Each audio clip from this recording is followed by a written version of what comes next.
Good evening and welcome. My name is Tom Rhodes and I'm the interim director here at the Menil. Before we get started, let me please ask you to turn off your cell phones and any other noise-making devices. Thank you. On behalf of the Menil Collection, I would like to thank Ballroom Marfa, the Public Concern Foundation, and PhotoFest International for bringing Marfa Dialogues to Houston.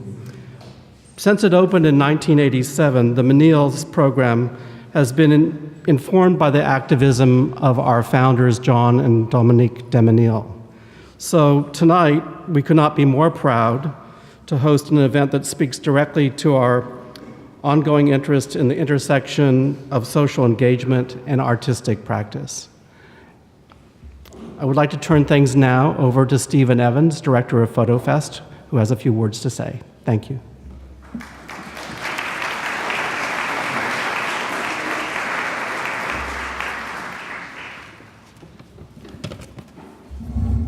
Thank you, Tom. This year marks the 30th anniversary of the PhotoFest Biennial and the 16th citywide Biennial of Photography and Photo-Related Art. Entitled Changing Circumstances, Looking at the Future of the Planet, the central programs are about seeing the Earth and our relationships with it in new ways. Please use the map you've received in your programs to explore the Changing Circumstances exhibitions, as well as the related programs and the exhibitions across the city. Excuse me. It's my pleasure and my responsibility as Executive Director of PhotoFest to provoke and invite events like the one beginning this evening. When I first spoke to Fairfax Dorn about the idea to bring Marfa Dialogues to Houston in the context of the PhotoFest Biennial and Changing Circumstances, her excitement was palpable and immediate, and her openness refreshing. It's been a pleasure to work with her and Ballroom's Executive Director, Susan Sutton. As Tom remarked, it's fitting that we're here at the Menil Collection tonight, the creation of visionaries John and Dominique de Menil. Their commitment to social justice remains an inspiration, and it's a commitment shared by PhotoFest, Ballroom Marfa, and the Public Concern Foundation, the partners for Marfa Dialogues Houston. All of these organizations have a deep commitment to considering the environment, and that's been ongoing for many years. This is PhotoFest's fourth environmentally engaged themed biennial since the 1990s, and Ballroom Marfa and the Public Concern Foundation created the Marfa Dialogues in 2010, and Houston will host its fifth manifestation this weekend. Through this program, we bring together PhotoFest, Ballroom Marfa, the Public Concern Foundation, the Menil Collection, and in events tomorrow and Saturday, the Contemporary Arts Museum and the Museum of Fine Arts Houston. That is 6 organizations partnering to investigate our relationship to the environment and the future of the Earth, and I think that's really remarkable. I'd like to thank Interim Director Thomas Rhodes, Carl Killian, and Tony Martinez of the Menil Collection, Ballroom Marfa founders Fairfax Dorn and Virginia Lieberman, Executive Director Susan Sutton, Curator Laura Copeland, and Communications Director Daniel Chamberlain, Hamilton Fish of the Public Concern Foundation, and my inspirations and co-curators on the Changing Circumstances theme, PhotoFest co-founders Wendy Watrous and Frederick Baldwin. I'd also like to thank PhotoFest supporters, staff, particularly Vinod Hobson and Jennifer Ward, and the volunteers who made the biennial possible so that we consider the future of the planet and we consider how everything is connected. Thank you.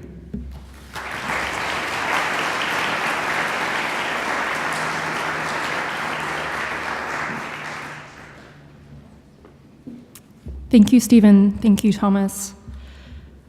Good evening. My name is Susan Sutton. I'm the Executive Director at Ballroom Marfa.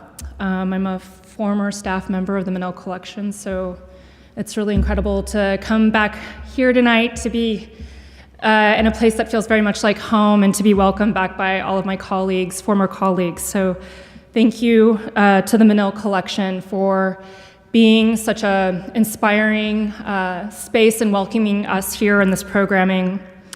I would like to echo Stephen and Thomas in our feelings about starting off this program of Marfa Dialogues here at the Menil Collection. We couldn't think of a more fitting place to launch this series of programs this weekend with the Menil's commitment to social activism and the belief in the power of art to move an individual at all levels, to move individuals at all levels, from the social, the political, and the spiritual. So thank you again to the Menil team, Carl Killian, Tony Martinez, Mike Ferreira, Tommy Napier, Melissa McDonald-Luan, and Michelle White. Your support, again, has been really remarkable. I wish to thank our partner, PhotoFest International, for inviting Ballroom Marfa to be a part of their 16th biennial Changing Circumstances, Looking at the Future of the Planet.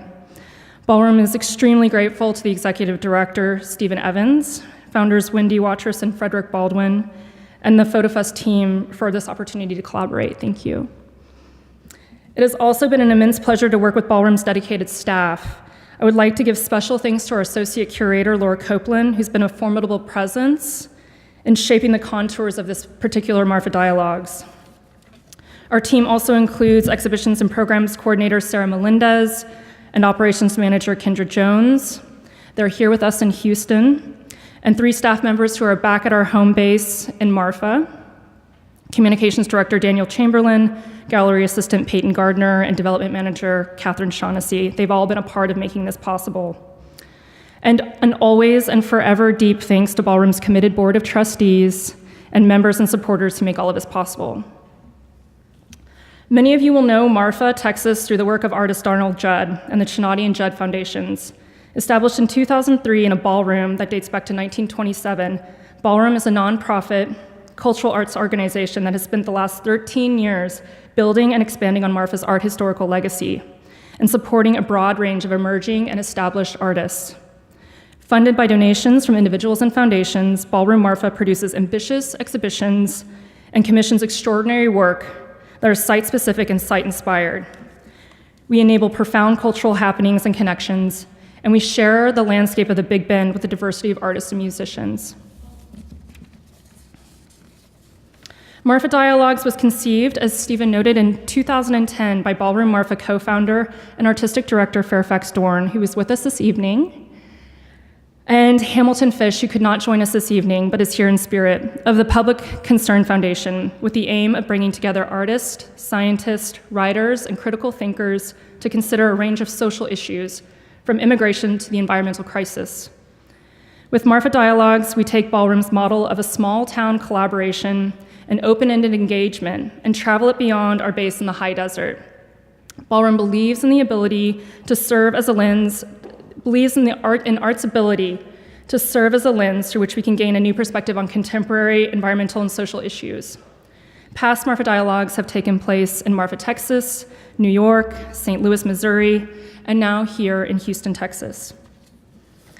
Over the next 3 days, at our partner institutions, the Menil this evening, the Contemporary Arts Museum tomorrow night, and the Museum of Fine Arts Houston on Saturday, we will engage in a series of conversations and presentations that will consider the scale of climate change, or what we also term climate disruption, from the perspective of artistic practice, public policy, critical theory, and environmental science. Tonight, we launched the program with a keynote address by Rev Lennox Yearwood Jr. and a performance by artist and musician collaborators Lucky Dragons. It gives me great pleasure to introduce the Reverend and Lucky Dragons now. Reverend Lennox Yearwood Jr., President and CEO of the Hip Hop Caucus, is a minister and community activist. A national leader within the Green Movement, Reverend Yearwood has been successfully bridging the gap between communities of color and environmental advocacy for the past decade. Rolling Stone declared Reverend Yearwood one of the country's new green heroes, and Huffington Post named him one of the top 10 changemakers in the Green Movement. Reverend Yearwood entered the world of hip-hop politics when he served as the political and grassroots director of Russell Simmons' Hip Hop Summit Action Network in 2003 and 2004. He was also a key architect of P. Diddy's Vote or Die campaign. In 2004, he founded the Hip Hop Caucus to build a sustainable organization for hip-hop politics. Reverend Yearwood is a proud graduate of Howard University School of Divinity. He was born in Shreveport, Louisiana, and currently lives in Washington, D.C. with his family. After Reverend Yearwood speaks, we will experience a performance by the artist duo Lucky Dragons, who are an ongoing collaboration between Los Angeles-based artist Sarah Rara and Luke Fishbeck. Lucky Dragons research forms a sort of participation in dissent, perception, and attention in performance and public art, purposefully working toward a better understanding of existing ecologies through workshops, publications, and recordings. Fishbeck and Rara have presented collaborative work in a wide variety of contexts, including LACMA, the Hammer Museum in Los Angeles, MoCA Los Angeles, the Center George Pompidou, Walker Arts Center in Minneapolis, London's Institute for Contemporary Art, the Kinchin in New York, the 54th Venice Biennale, the Whitney Museum, the Smithsonian Hirshhorn Museum, and Sculpture Garden, among many others. So at this moment, I would like to welcome Reverend to the podium.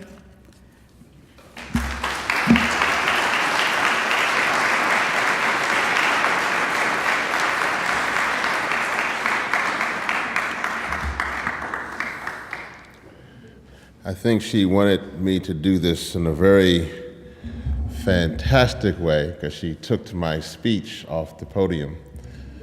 So I don't know. I thought it was a Houston test that they say we want to see if he can really do what he needs to do. Now, you know, I'm in Texas. I could do it now. I would have made a way out of something. Probably wouldn't have been as exciting as what was written, but it would have been good. First and foremost, it is an honor to be here at this amazing gallery, and as a part of these dialogues. My whole life is based around art and activism. And so for me to come into these hallowed grounds and to see the art and to see the wood floor that looks like it's been worn on purpose, I guess, to show the history of the movement throughout the gallery, is a tremendous blessing for me. The subject that I'm dealing with is not an easy subject. Dealing with the issue of our transition from fossil fuels to clean energy. It is, for those of us in this generation, it is something of keen importance, not only for those of us now who are dealing with the effects of fossil fuels from pollution, dealing with asthma and bronchitis, cancer. It affects the entire globe, either those who are on the continent of Africa and Asia, Europe, North America, South America, the Caribbean.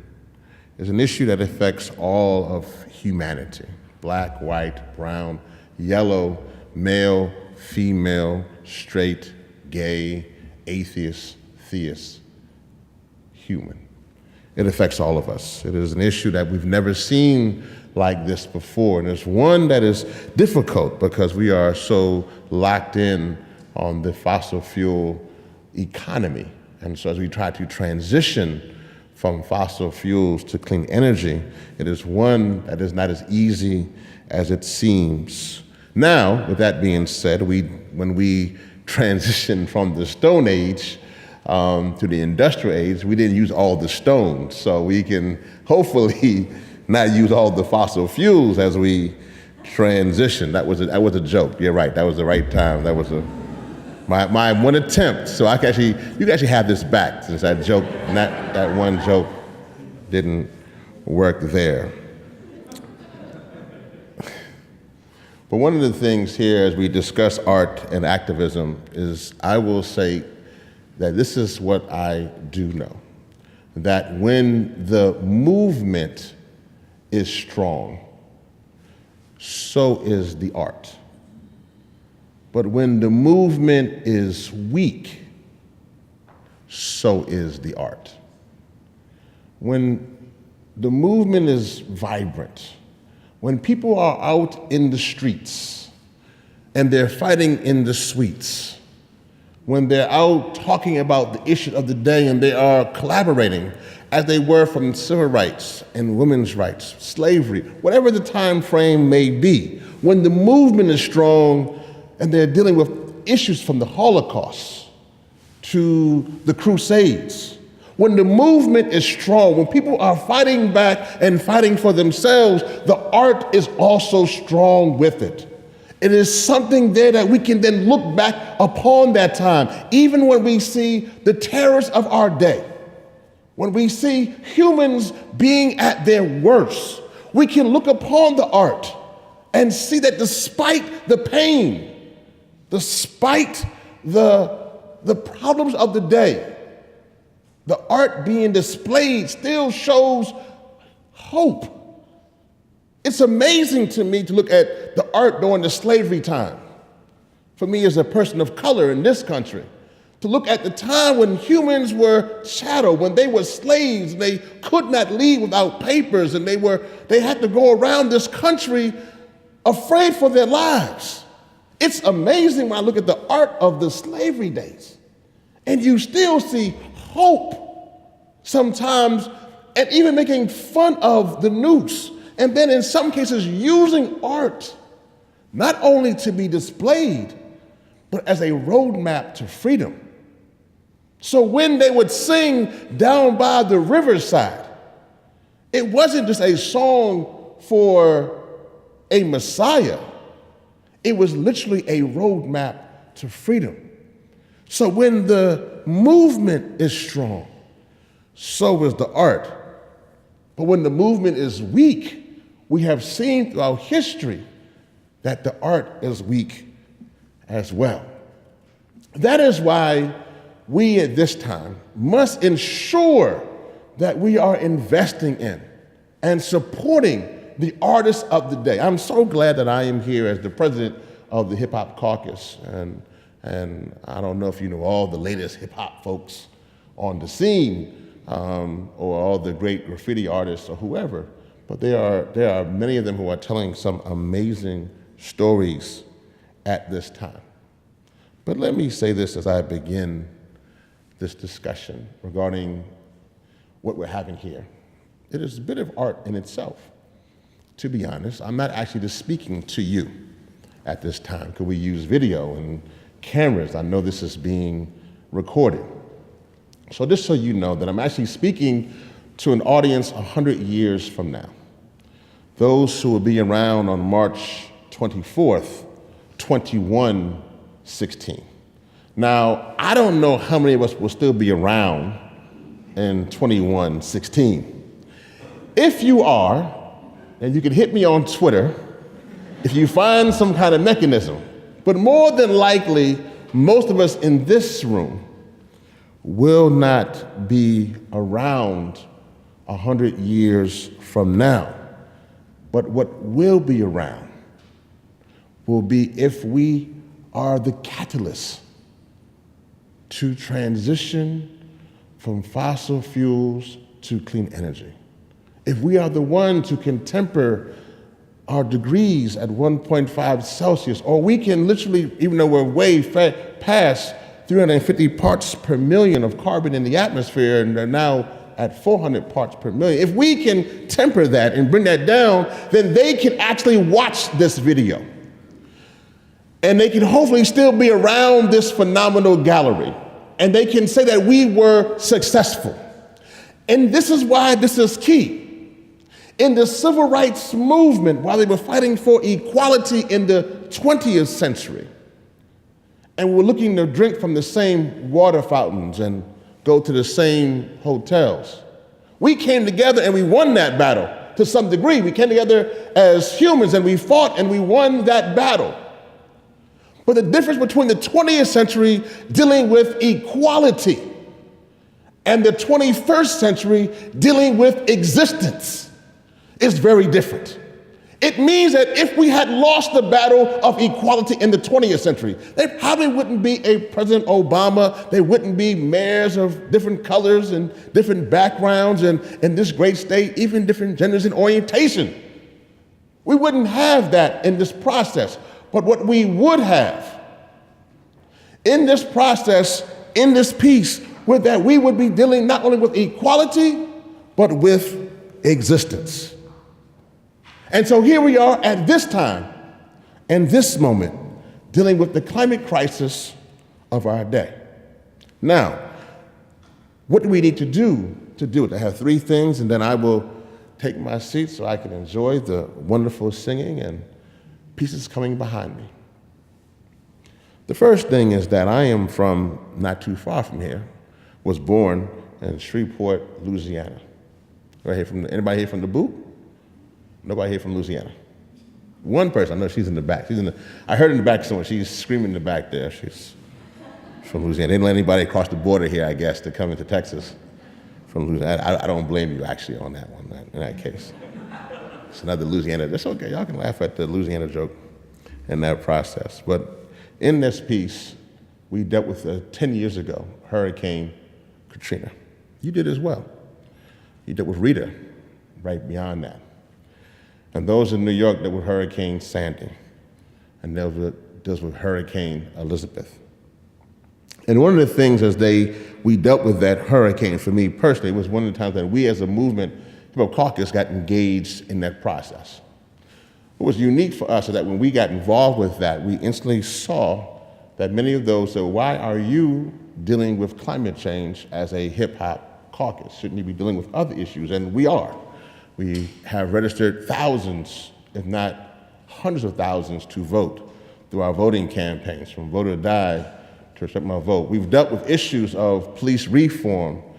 We've dealt with other issues regarding healthcare and education. But we knew that this was the key issue for our day. That if we did not deal with the issue of climate and climate change and pollution and poverty, it would have a huge impact on not only us, but the next generation. We were also devastated to see that in the richest country in the world, a country that for me as a former Air Force officer, one who stood up to defend our Constitution, it hurt me tremendously to see particularly poor people and poor people of color left behind in the richest country in the world. And so we began to get engaged in the issue of how we could impact. What we noticed immediately was that the climate movement seemed to be a little bit of one color. There weren't many people of color. There were some who were dealing with it, and there's somebody even here, Dr. Bullard from Texas Southern, one of the pioneers of environmental justice, and many others who involved in the EJ movement, dealing with how environmental racism. But overall, the climate change movement seemed to not have many people of color engaged in it. And even if they were engaged in the movement, it seemed to be that they were only engaged still from this very scientific, academic persuasion. But they weren't using their culture. They weren't using their vigor. And so when we got involved with it, we began to include culture and begin to see how we can include art and poetry and music into this movement, not only to show the horrors of where we're going to, what I mentioned before, that we're on a path for dealing with existence, but on a path to how we can use culture to show. And so we began to do that. We created People's Climate Music, which came after the amazing People's Climate March, in which 400,000 people marched in the streets of New York City. That's such amazing. Again, when the movement is strong, so is the art. And 400,000 people marched in the streets of New York City and around this country and around this planet. That then propelled us to create People's Climate Music, in which we began to enlist artists of very high nature, from Common and others who had just won an Oscar for his work in Selma, to create climate songs. And he created a beautiful song called Trouble in the Water. talking about how, connecting the dots, how sometimes in certain cities the water is dirty. This is before Flint even, how the water is dirty like the police, and the water is dirty in the streams, and connecting those dots. And he began to break down those silos that are so prevalent in our movement and begin to break them down through music and art. And then we had poets like Malik Yusef, who had won Grammys writing for Kanye West, now creating poetry talking about the climate. And we begin to see audiences building all around, excited because they were hearing this issue of climate change and climate disruption through their lens and through their language. Using art to impact the world, dealing with a world crisis. It was amazing, and it is still amazing. As we begin to still use, and you begin to see boundaries broke down, so it wasn't all white, but it was black and white. It began to become beautiful as people use their art, because no longer the strip of where they were from, because they were from Uganda or the Congo or Brazil. They're all dealing with this situation of this climate change. And they begin to use their art through people's climate music. But we ran into a little bit of a head road. We began to grow. And we found out that our movement was not only siloed, meaning that you had to stay in your lane, they warned you. If you did immigration, you did only immigration. If you did police brutality, you only did police brutality. If you did climate change, you did that. We wanted to break down those silos. We're fight for the battles for humanity. But then we begin to recognize that we also deal with a segregated climate movement. A movement that was based upon the fact that you had those who were very well and well off fighting this movement, and those who were very poor, and they were not dealing with the issue in the same way. And this hit home to me personally, because from my own story, as you heard, I am a reverend and a minister, and one of the things I had to do is funerals. And I love to marry, but you have to do funerals as well. And one of the things I had to do was a young girl in Washington, D.C., who was her mom's favorite out of a lot of children, but she was the one young lady who was there. And at 14, she's the one who would take care of the other children. If you know about poor communities, you understand what I'm talking about. There's usually that one little child who's there taking care of the other children. But she didn't know that, which we know now, is that almost 70% of African Americans live within just miles of coal-fired power plants, and didn't know that coal-fired power plants are one of the main reasons why children have asthma and emphysema. And so not knowing this, living around this process, this little girl had asthma, and this mother who was poor had to then play Russian roulette.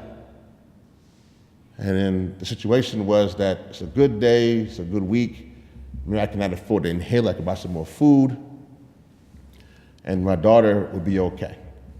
Well, she played Russian roulette, and she lost. And her daughter died in the middle of the living room floor. And they asked me to do this funeral. And I'm doing the funeral like I'm standing here right now before you.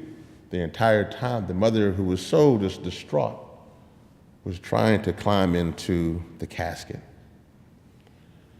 Sometimes sisters would come and grab her, and not even knowing that she didn't commit a crime, that being poor should be a crime, and being polluted should not be the way. But here she is trying now to climb to this casket, saying, I should go.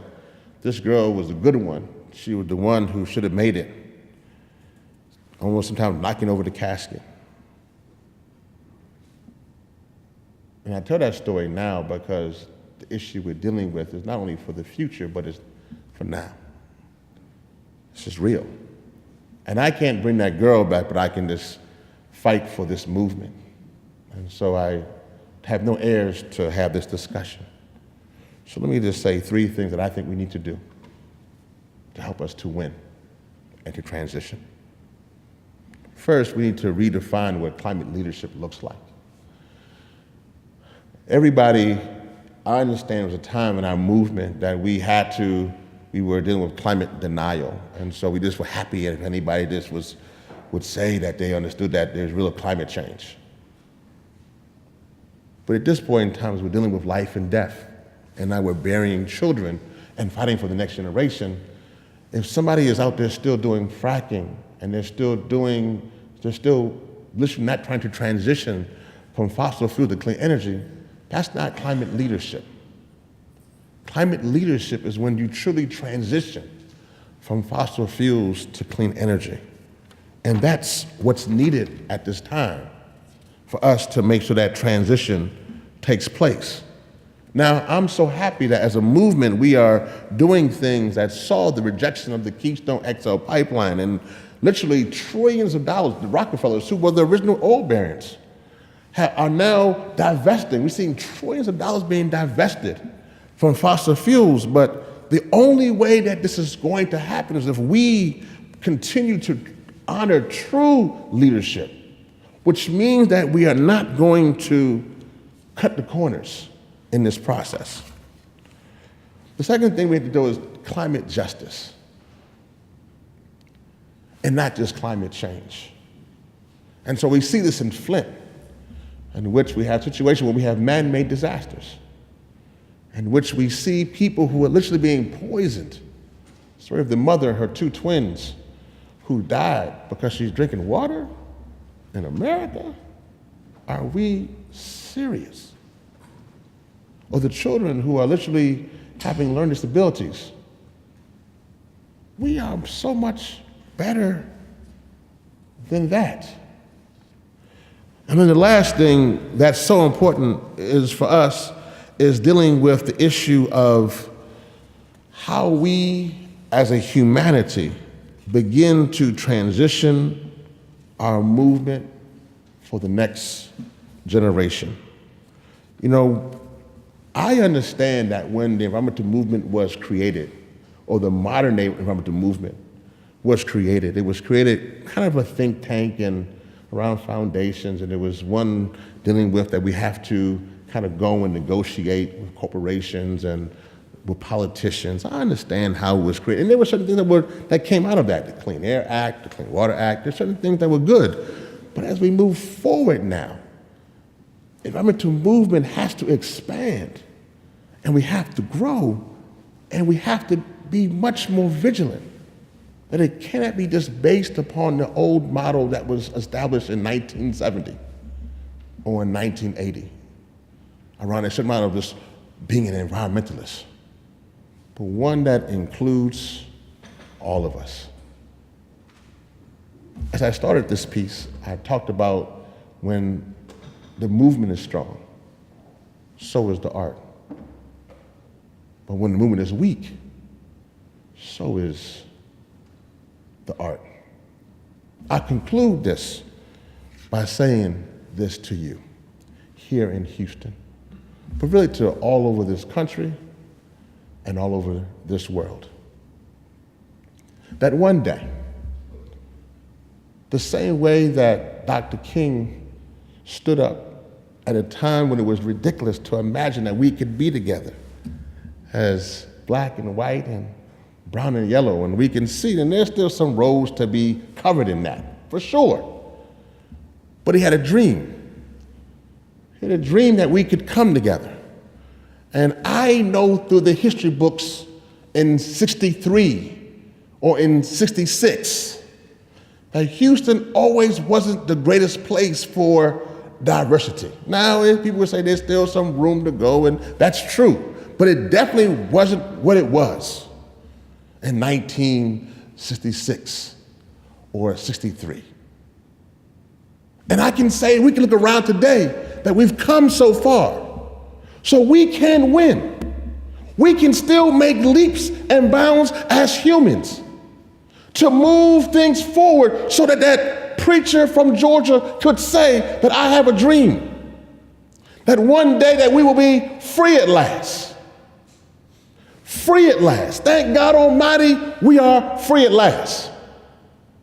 Well, I'm a preacher from Louisiana, and I stand here today knowing that while it looks rough and looks tough that we cannot overcome the issue of transitioning from fossil fuels to clean energy, and it looks tough that we have politicians who will allow for poisoned water to kill people, and we have coal fire plants that will allow for children to die in caskets and their mothers to want to climb into the casket. But I stand here today in this hallowed ground, letting us all know that if we come together, not only as Americans, but as humans on this beautiful planet, and we come together, that we will not only say that we are free at last, but we will then ring and say that we are fossil free at last. Fossil free at last. Thank God Almighty, we are fossil free at last. We can get there. We can get there. And we will know we are successful when March 24th, 2116, and they view this tape, and they say, well, none of them are still around anymore. And that Reverend sure did speak, and those singers sure did sing. But we have clean air and clean water. And we are here today because they said no to being dependent on fossil fuels. We can do it. Humans can do it. I believe in us. We will put it on the wall. We will create the sculpture. We will preach, and we will sing to get us on the right path. But we can do it. We can't lose this battle. We cannot lose this battle for humanity. Too much rides on this beyond us. Let us not fail at this moment. Let the movement be strong. Let the movement be strong, so the art will follow. Thank you.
U I D I S K I N D and S K O I M at I S U R V I V O R S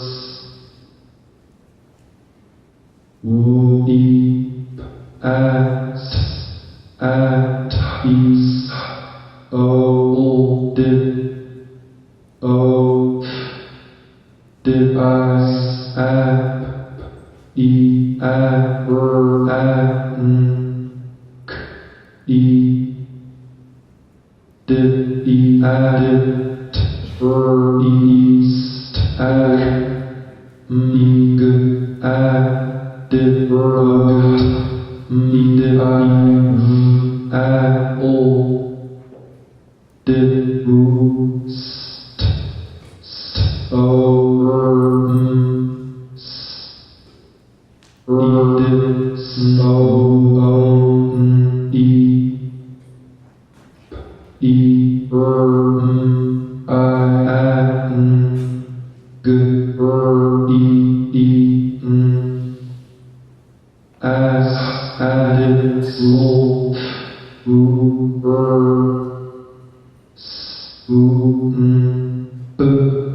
Next.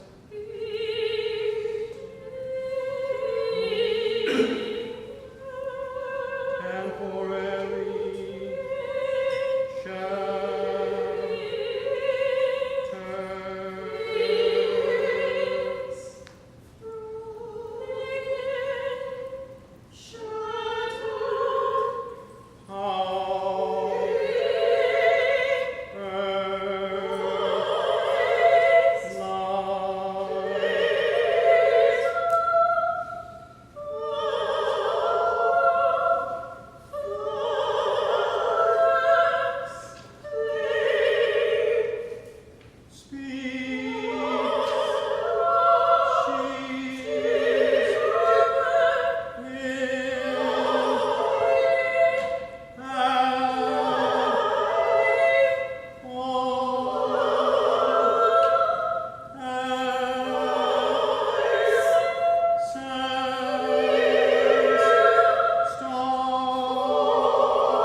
All right, that concludes our kickoff evening for Marfa Dialogues tonight. Thank you so much for coming, and we hope to see you tomorrow evening at the Contemporary Arts Museum, Houston, and Saturday at the Museum of Fine Arts, Houston. Thank you again for coming.